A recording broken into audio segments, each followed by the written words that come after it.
जय श्री राम। जय पवन सुत हनुमान। आज इस पावन चेतना के प्रवाह में मैं रामदूत हनुमान ब्रह्मांड के कोने कोने में बसे हर उस मनुष्य से सीधे संवाद कर रहा हूँ जो इस समय जीवन की धूप छांव से गुजर रहा है। यह कोई साधारण संदेश नहीं है, यह सीधे मेरे हृदय से निकला हुआ वो सत्य है जिसे आज तुम्हारे सुनना और समझना सबसे ज्यादा जरूरी है। मैं देख रहा हूँ कि आज का इंसान बाहर से जितना मजबूत दिखने की कोशिश कर रहा है, भीतर से उतना ही अकेला, थका हुआ और सहमा हुआ है। तुम दिन रात दौड़ रहे हो अपनी इच्छाओं के पीछे, अपने सपनों के पीछे, अपने परिवार की खुशियों के लिए। तुम्हारा यह संघर्ष, तुम्हारी यह मेहनत व्यर्थ नहीं है। मैं तुम्हारी पीठ पर पड़ने वाले हर बोझ को देखता हूँ, लेकिन इस भाग दौड़ में तुम एक बहुत बड़ी भूल कर रहे हो। तुम खुद को पहचानना भूल गए। तुम अक्सर मुझसे पूछते हो कि संकट मोचन, मेरे जीवन में इतने संकट क्यों हैं?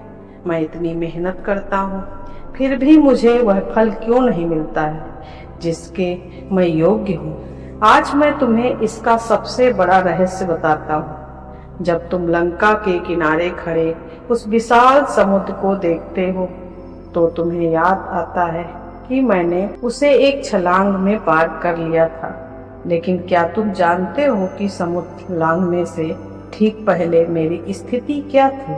मैं भी शांत बैठा था, चुप था, अपनी शक्तियों को भूल चुका था।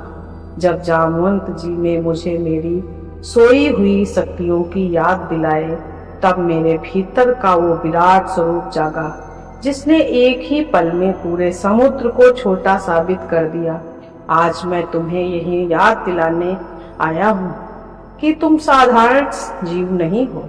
तुम्हारे भीतर भी शक्तियाँ का एक असीम समंदर हिलोरे ले रहा है, लेकिन तुमने खुद को अपनी चिंताओं, अपनी नाकामियों और दूसरों के तानों के पिंजरे में बंद कर लिया। राम भक्तों, जय श्री राम।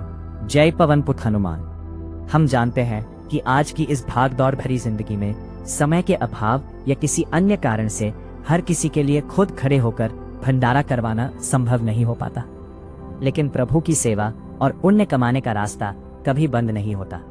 यदि आप स्वयं भंडारा नहीं करवा पा रहे हैं तो कोई बात नहीं, आप इस महाप्रसाद सेवा में अपनी श्रद्धा अनुसार छोटा सा दान देकर भी उतने ही बड़े पुण्य के भागीदार बन सकते हैं। आपका दिया हुआ एक एक रुपया सीधे किसी भूखे पेट तक अन्न पहुंचाने का जरिया बनेगा। कहते हैं कि अपने हाथ से किया गया दान और मुख से लिया गया भगवान का नाम कभी खाली नहीं जाता। आपकी सुविधा के लिए यहाँ नीचे एक QR स्कैनर दिया गया है। आप अपनी स्वेच्छा और सामर्थ्य के अनुसार जो भी राशि दान करना चाहते हैं उसे स्कैन करके सीधे इस भंडारे में अपना योगदान दे सकते हैं। आइए खुद भंडारा न करा पाने की कमी को इस छोटे से सहयोग से पूरा करें और संकट मोचन हनुमान जी की असीम कृपा के पात्र बने। तन पवित्र सेवा किए, धन पवित्र किए दान। अपना सहयोग सीधे स्कैन करके प्रदान करें।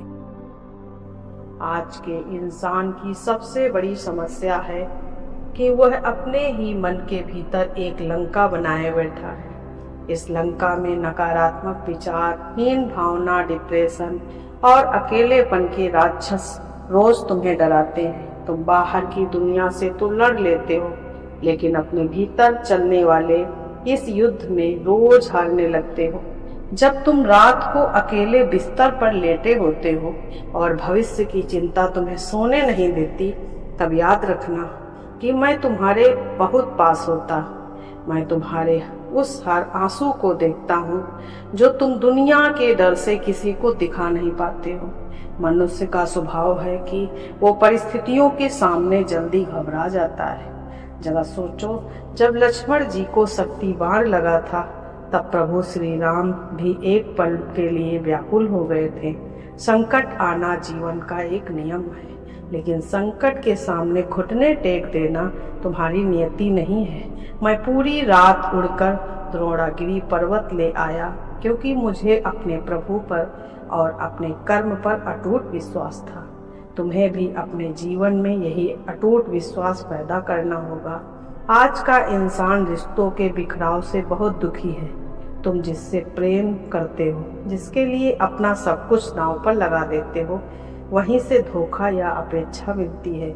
इस दर्द को मैं बहुत अच्छे से समझता हूँ, लेकिन तुम्हें यह समझना होगा कि इस संसार का हर रिश्ता स्वार्थ और उम्मीदों की डोर से बंधा है। जब उम्मीदें टूटती हैं तो दिल दुखता है। अगर तुम्हें निष्काम और सच्चा प्रेम देखना है तो तुम्हें अपनी भक्ति को उस स्तर पर लाना होगा जहाँ कोई शर्त ना हो। मैंने प्रभु श्री राम से कभी कोई महल, कोई धन या कोई पद नहीं मांगा। मेरे लिए उनका नाम ही सबसे बड़ा धन था। जब तुम संसार की चीजों में सुख ढूंढना बंद करके अपने भीतर के ईश्वर से जुड़ जाओगे तो तुम्हें किसी के आने या जाने से कोई फर्क नहीं पड़ेगा। तुम्हारी मानसिक शांति इतनी मजबूत हो जाएगी कि दुनिया का कोई भी तूफान तुम्हें हिला नहीं सकेगा। मैं देख रहा हूँ कि आज की युवा पीढ़ी अपनी बुद्धि और बल का सही तालमेल नहीं बिठा पा रही है। कुछ लोग बल के अहंकार में चूर हैं तो कुछ अपनी बुद्धि का इस्तेमाल दूसरों को नीचा दिखाने पर कर रहे हैं। याद रखो, बल बिना बुद्धि के विनाशकारी होता है और बुद्धि बिना विवेक के केवल चालाकी बनकर रह जाती है। जब मैं लंका जा रहा था तब रास्ते में सुरसा नाम की राक्षसी आई। उसने अपना मुंह बड़ा किया तो मैंने अपना शरीर और बड़ा कर लिया। लेकिन जब मुझे समझ आया कि यहाँ बल काम नहीं आया तो मैं अत्यंत सूक्ष्म रूप धारण करके उसके मुंह से होकर वापस बाहर आ गया। जीवन तुम्हें हर रोज ऐसी सुरसा जैसी चुनौतियों से घेरेगा। हर जगह गुस्सा करना, हर जगह अपनी ताकत दिखाना समझदारी नहीं है। कभी कभी परिस्थितियों के सामने विनम्र हो जाना, शांत हो जाना और सही समय का इंतजार करना ही तुम्हारा सबसे बड़ी जीत होती है। तुम्हारे भीतर जो डर बैठा है वह तुम्हारी सबसे बड़ी कमजोरी है। तुम समाज से डरते हो, तुम असफलता से डरते हो, तुम इस बात से डरते हो कि लोग क्या कहेंगे। इस डर को अपने भीतर से निकाल फेंको। जब तुम हनुमान चालीसा की पंक्तियां पढ़ते हो कि भूत पिशाच निकट नहीं आवे, महावीर जब नाम सुनावे, तो इसका गहरा अर्थ समझो। यह भूत पिशाच कोई बाहर की हवा नहीं है, यह तुम्हारे भीतर का डर, तुम्हारी आलस्य, तुम्हारे कामकुता और तुम्हारी नकारात्मकता ही है। जैसे ही तुम पूरे विश्वास के साथ अपने कर्म में जुट जाते हो और मेरा स्मरण करते हो, ये सारे विकार तुम्हारे भीतर से वैसे ही भाग जाते हैं जैसे सूर्य के उगने पर अंधकार गायब हो जाता है। आज मैं तुम्हें एक और महत्वपूर्ण बात बताना चाहता हूँ। तुम लोग अक्सर मंदिर जाते हो, मुझ पर सिंदूर चढ़ाते हो, प्रसाद चढ़ाते हो, लंबी लंबी कतारों में खड़े हो जाते हो। मुझे तुम्हारी इस भक्ति से प्रसन्नता होती है, लेकिन मुझे सबसे ज्यादा खुशी तब होती है जब तुम मेरे गढ़ों को अपने जीवन में उतारोगे। केवल मेरी मूर्ति के सामने सिर झुकाने से तुम्हारे संकट दूर नहीं होंगे।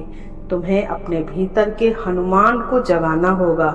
हनुमान होने का मतलब है एक ऐसा इंसान जो कमजोरों की रक्षा के लिए हमेशा खड़ा रहे, जो कभी अपनी शक्ति का दुरुपयोग ना करे, जो अपने माता पिता और गुरुजनों का आदर करे और जो विपरीत से विपरीत परिस्थिति में भी अपनी मर्यादा न छोड़े। आज समाज को ऐसे ही इंसानों की जरूरत है। जीवन में जब भी तुम्हें लगे कि रास्ते बंद हो चुके हैं, जब लगे कि अब आगे बढ़ने का कोई जरिया नहीं बचा, तब निराशा होकर बैठ जाना। याद रखना कि जब विभीषण लंका में राक्षसों के बीच घिरे हुए थे, जहां हर तरफ अधर्म था, तब भी उन्होंने अपने भीतर राम नाम की लौ को जलाए रखा। तुम्हारी परिस्थितियां चाहे कितनी भी खराब क्यों न हो, तुम्हारी आर्थिक स्थिति चाहे कितनी भी कमजोर हो, तुम्हारे आसपास के लोग चाहे कितने भी नकारात्मक क्यों न हो, तुम अपने भीतर की अच्छाई को कभी मत मरने देना। तुम्हारा अच्छा कर्म, ईमानदारी ही वो कवच है जो तुम्हें हर बुरी नजर और हर संकट से बचाकर रखेंगे। मैं तुम्हें यह विश्वास दिलाने आया कि तुम अभी हर सांस में, हर धड़कन में अकेले नहीं। राम नाम गूंज रहा है और जहाँ राम नाम है वहाँ मैं साक्षात विराजमान। जब तुम सच्चे दिल से बिना किसी दिखावे के बंद आंखों से मुझे पुकारोगे तो तुम्हें अपने आसपास के सकारात्मक ऊर्जा का एहसास होगा। वही ऊर्जा मैं हूँ। अपनी असफलताओं से निराश होना बंद करो, क्योंकि हर असफलता तुम्हें एक नया पाठ सिखाने आती है। अपने भीतर के साहस को समेटो, अपनी बुद्धि को जागृत करो और एक बार फिर से खड़े हो जाओ। यह जीवन एक युद्ध क्षेत्र है और तुम्हें इस खेल का एक बेहतरीन योद्धा बनना है। मेरा आशीर्वाद, मेरी शक्ति और मेरा संरक्षण हमेशा तुम्हारे साथ है। उठो, आगे बढ़ो और अपने कर्म से इस संसार को सुंदर बनाओ। जय श्री राम, जय हनुमान।